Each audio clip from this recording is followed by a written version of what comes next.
Hello, and welcome to the Mr. 50mm YouTube channel. We're back in Korea for the second part of the Abroad in Korea series of episodes.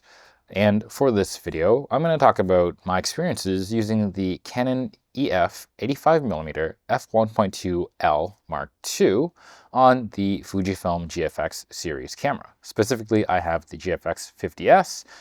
For those of you who don't know, it is a medium-ish format camera, and the 85mm 1.2 actually covers the frame fairly well, and it's part of the reason why I got it. I got that lens a little while ago while I was in Canada, and I didn't shoot it too much just because I didn't have that much time making other videos and shooting other things. But now that I'm here, things are kind of slower, and I have a chance to take it out and enjoy that lens. So that's what we're going to do in this video. The other thing I want to talk about is a couple more tips about shooting or about transacting things in Korea, specifically credit cards and cash money, stuff like that. Anyways, if you're interested in just the Korea tips part, I always do chapters in these videos, so just look below and pop down to that section if you want, or skip it if you want. I don't know. Either way, let's get into it.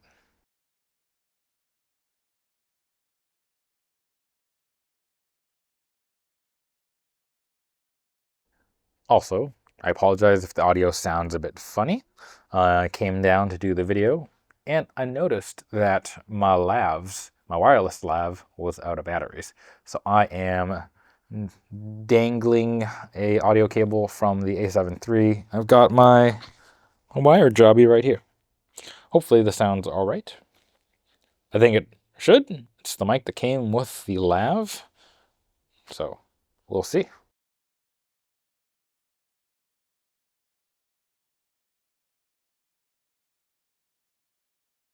What is the Canon 85mm f1.2L Mark II? Well, it's this thing right here.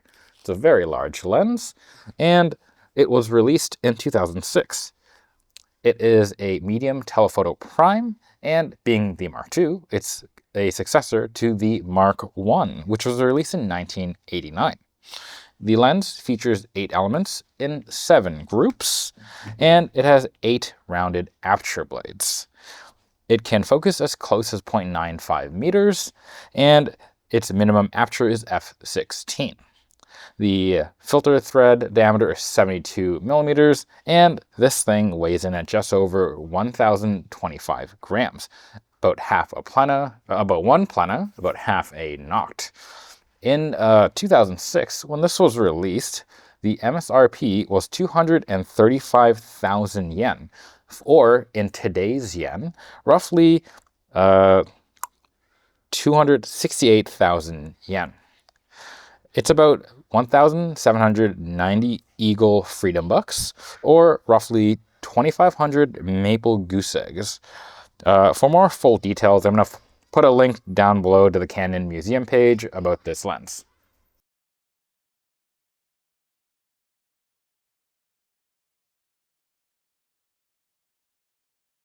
So what do I like about the lens? Well, I like the focal length.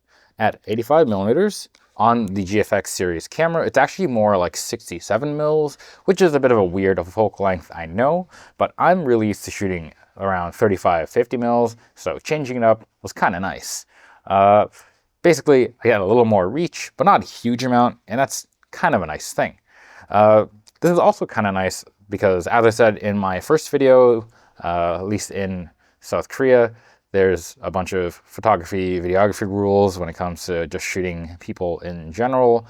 So with the 85mm 1.2, I get a little extra reach than what I'm normally used to, but I can still frame things up and be pretty far away from my subject, and I think generally I'm good to go. I don't think I'm getting any shots where you can clearly identify people or whatever, but you can still tell that there's someone as the subject, and you get some separation in the background. The other reason one of the other things I like about this lens is image quality. Obviously, being an L lens, it's probably going to be pretty solid. Being a Mark II, it's more solid.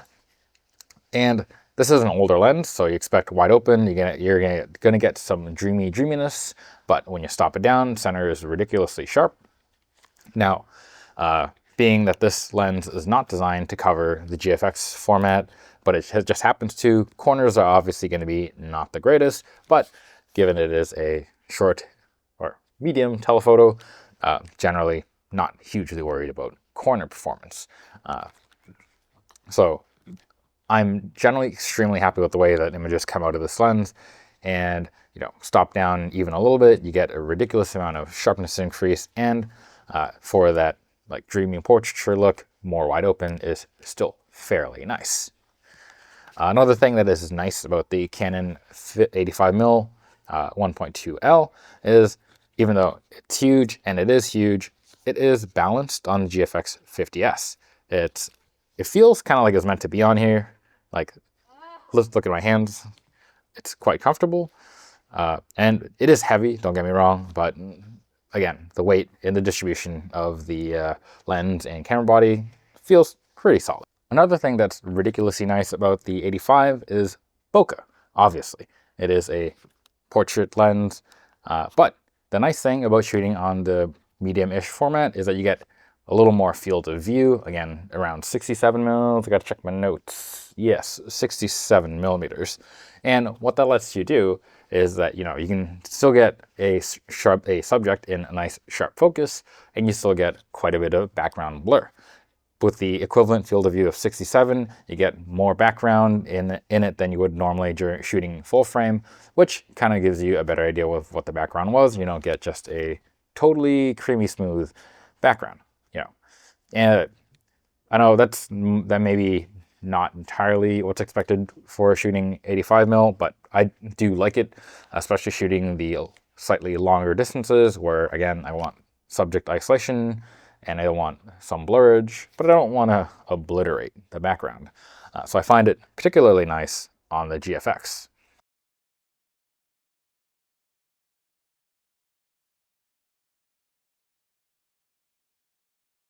Here's the things I don't particularly like about shooting the 85mm on the GFX-50s. Weight. Now, it's not the same as weight balance, just pure heft. So the GFX-50s is not light. It's like 900 something grams. The lens itself is over a kilo, and I'm using the Viltrox adapter here, the Pro EF adapter, which adds another 150 grams. Now, what that means is altogether, this thing weighs it all over 2 kilos, which is many kilos. Now, I initially didn't think I'd be that bothered by this camera and its weight, because I'm used to carrying pretty large cameras around. But on a couple days where I was meandering around Seoul for a couple hours, I did notice some stiffness in my neck. And after shooting it, I think I may need to go see a doctor. It's quite heavy and, not super comfortable on a sling bag for hours at a time. But who knows? That being said, to be fair, on those same trips, along with taking my GFX-50 and 85mm, I also tended to take another camera. Like, I brought my Canon 3 as well, just because I wanted to shoot some frames on it. And I think on one occasion, I brought my mini tripod. So I was kind of just asking for shoulder pain at that point. But, generally, this is a heavy, heavy combo. Focus speed. This thing, it does not focus very fast. It didn't focus very fast on a Canon DSLR or SLR, and it certainly doesn't focus fast on the GFX-50 with the adapter, and again, especially on the 50S, which doesn't have phase detect autofocus points on sensor and is contrast detect only. It's especially pokey. There were definitely times where I forgot about that, where I was even just used to shooting other mirrorless cameras at this point, that I would shoot or try to shoot, it would take a frame and I realized it would be out of focus. So this lens did take quite a bit of getting used to, just shooting, walking around. I did eventually get it after a little while of just basically continuing to shoot it and just get the feel for how long it would take to generally get the focus to go back and forth. And I know what you might be thinking. Hey, why not shoot this in manual focus? Well, easy peasy, or I have a reason why, good reason why, easy reason why. The manual focus ring is a fly-by-wire, so this ring, when you turn it, does not do anything. It doesn't have the ultrasonic motor automatic override you get on the newer USM lenses. This is the older, totally fly-by-wire design, so when you put it in manual focus mode, it will then rack, but it's still not a particularly fast rack. So yeah, manual focus can be done. It's fly-by-wire. I don't super like it. I'd rather just get used to shooting it in the autofocus mode. Another thing that was a downside for this particular lens, it's large. It's very large. Not only that, you get the red ring of visibility and a very giant optic in the front. And, you know, if you're doing stuff on the street or just walking around downtown with a camera and lens like this, you will get more stares. I did notice that while shooting the 85mm. It's just chunky piece of glass. It's going to catch eyes more. The reach kind of helps negate that because you can still frame things up far away and people won't immediately try to dodge the camera. But the minute you get close, I did notice people more move around me than if I were, say, taking out the A7 III with the 28 f2, which is a much smaller, more conspicuous lens. With that, let's go have a look at some sample photos.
Onto the Korea tips, transacting monies.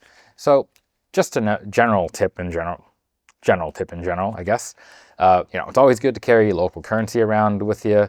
And I find that specifically with, being a Canadian, if you try to go get like Korean won from a Canadian bank, in the past, it has been generally slow and fees have been fairly high.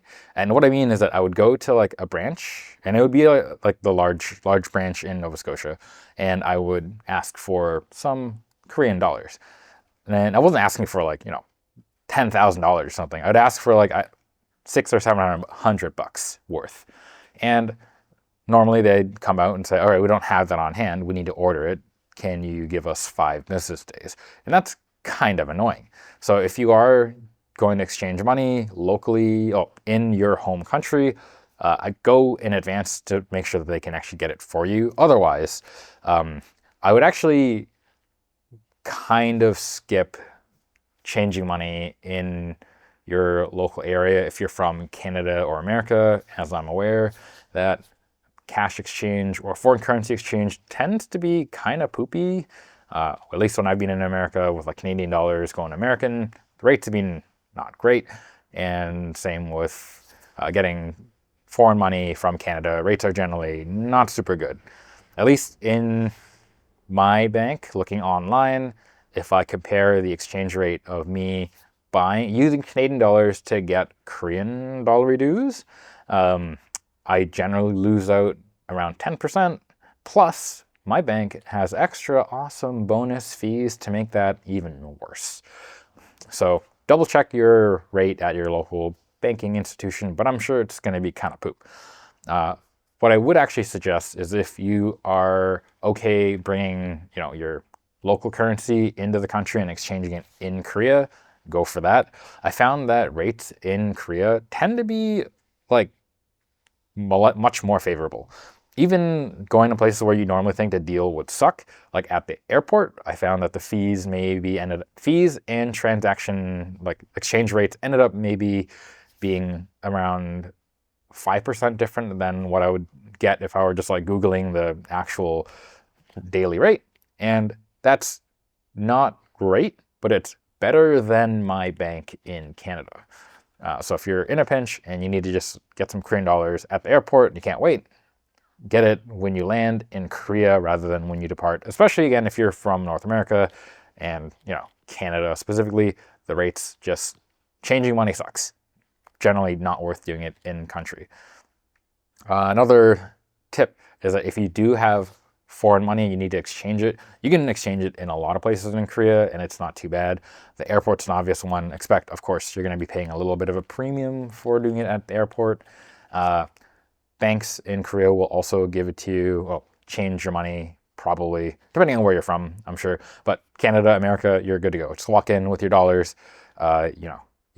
In some banks, you have like a little screen and a ticket vendor thingy. You might need to pull out your phone and ask for a guy to translate for you, but you can generally get your dollars converted at a fairly good rate. At the bank that I went to in Korea, I think it was like KB or NH, they actually had a screen scrolling through the buy and sell rates, and I found those to be around like a 3% difference than what I would see if I just Googled exchange rate. So the overall cost to exchange at the bank was fairly good and fairly quick and generally like a nice experience. And yeah, much better than doing it in Canada. And by the way, if you don't have any more money to change, but you have your like debit card or whatever, most ATMs will do the conversion and give you Korean won on the spot. And I found that they also basically gave you a similar rate to that at the bank if you're going with money, but expect like a debit card processing fee. At least for me, I found it to be around 5 Canadian dollars worth. And also, when you're taking money out of the ATM, expect that the limit's going to be kind of low. So if you're looking for like less than $250, you're probably good. Also, most ATMs will kind of just switch to English if you plop your card in there and it detects a foreign card. If not, you can usually see there's like a English menu item on the display, or you'll just straight up see the characters foreign card. Click that one and it'll lead you generally where you got to go. So another thing that I did notice, again, is that, if you're going to be going to a lot of local markets, flea markets, that kind of stuff, yeah, cash, obviously king, it'll always work. If you're going to do some shopping at like bigger chains or, shops where you might want to use credit instead, usually it works. 9 out of 10 times, if you have a Visa or MasterCard, you're going to be fine. One of them will work. There is the odd time where neither will. I do find this is more when it comes to really local spots where the machine looks like it should take a Visa or MasterCard, because you'll see a Visa or MasterCard sticker on there, but it just won't take your card, or at least it didn't take mine. And this might be due to the fact that some machines only want domestic credit cards, which is kind of weird, but it is what it is. So keep that in mind. If you are going to a particularly local spot, a foreign credit card just might not work, and cash might be your only option. I've had that happen a couple times. It's not that, it's not super common, but it does happen. And it can be annoying if you're planning to make a purchase and you don't have cash on hand to pay out. If you can bring 2 cards that are different credit cards so you can try them, so hopefully you get something to work. Otherwise, bring the cash on hand to transact when possible or when required. Another thing that you should note when you are transacting with a credit card, if you're Canadian, or I think even American, you might be released to tap. They don't like that here. Don't really know why. Some machines straight up have the tap symbol on it, and a couple times when I first got here, I would immediately just tap, and it sometimes worked. It just went through. But a lot of times the store attendant will straight up say like, no, like they'll wave you off. Or a couple times I've had them jam their hand between my card and the reader and stop it. Yeah, I don't know. They don't like tap. What you normally will get is instead you'll insert the chip, and I know what you think. Chip, pin, no. I don't know how it really works here, but you just chip, and it will do the entire transaction kind of like a tap, and you won't need to do anything else. Sometimes it'll ask you for a signature. Sometimes it'll ask you what currency you want it in if you're using a foreign card like me. Sometimes it'll just do it. I don't know. It's kind of random, but generally they use chip a lot more than tap. And if you're someone that likes using GPay, just don't bother, especially if you're trying it on like your watch.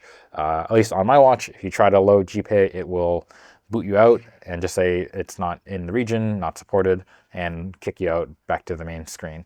If you have it preloaded on your phone, I did find it will load, and depending on your card, it might work, but you might confuse people because GPay is just not popular here.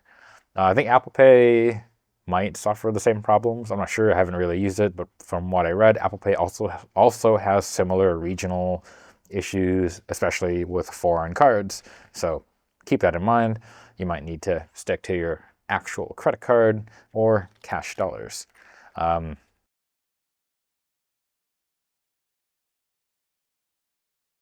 Anyways, that's really all I got. Yeah, I think I kind of had a longer list of 85mm shortcomings or things I didn't like compared to the things I did like, but don't get the wrong idea. The 85mm 1.2, despite being heavy, despite focusing slowly, it's by far, I think at this point, one of my favorite lenses to shoot on the GFX. I will suffer through the weight, I'll suffer through the countless missed shots, the image quality out of the older 85 1.2 AF or 1.2L Mark II is really something. And given the costs of the new RF one, I'm more than happy to take the older 85 1.2. Hell, even given the cost of some third-party fast 85s or the first-party Sony 85, they're quite pricey. And the Canon one is really still an excellent lens. So, from this overall first impressions, I'm really pleased with the way the images turn out, and would easily recommend one to anyone who wants an 85 on a budget-ish. It's still kind of pricey, but much less than first party, maybe about the same as what you pay for a third-party one. But you get the benefit of being on EF mount, so you could basically put it on, any camera you want, it seems. Seems like you got an autofocus adapter for almost all mirrorless systems nowadays. But yeah, so with that in mind, hopefully the impression of the 85mm is, or this style of quick impression video is relatively good, and hopefully you're appreciating some of the Korea travel tips. Otherwise, let me know what else you want to see, or if you got any information or spots in Korea that you think I should check out. Or again, open an invitation to anyone that's here. If you want to go shoot with me, drop me a message or send me an email or whatever, and we'll see if we can figure it out. Otherwise, till next time, don't forget to like, comment, and subscribe. Maybe a super thanks if you're into that. Bye.